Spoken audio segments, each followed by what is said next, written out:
বড় বড় চিংড়ি মাছ সবাই খেতে খুব পছন্দ করে, তাই না?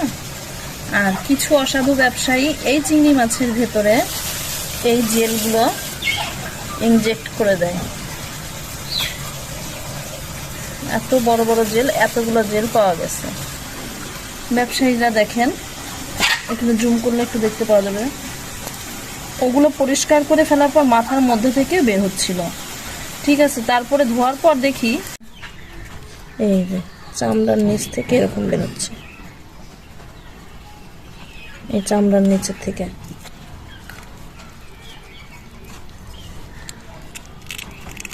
এই যে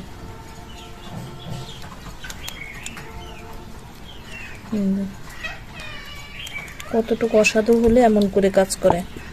পরে চামড়াটা ফেলে দিয়ে এভাবে নিলাম, যখন রগটা বের করতে যাচ্ছি, যে রগ, এখন দেখি মাছের মধ্যেও জেল বের হচ্ছে। এই যে, তাহলে কতটুকু অসাধু হলে এই পন্থা অবলম্বন করে। একটা মাছের মধ্যেও যদি এরকম জেল থাকে,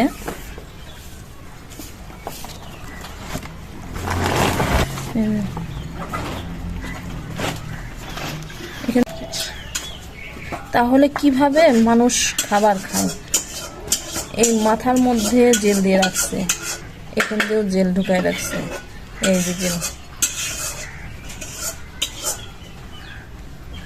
তাহলে মাছের কোন অংশে জেল দেয়নি তারা? এই যে মাছটা এর মধ্যে জেল দিয়ে দিয়ে ভিতরে রেখে দিছে।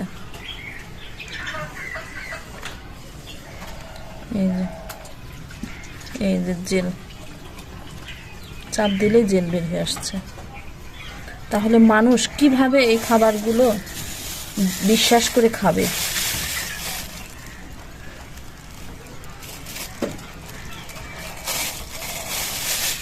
অসাধু ব্যবসায়ীদের পুলিশ যার সামনে পড়বে তারই উচিত ব্যবস্থা নেওয়া।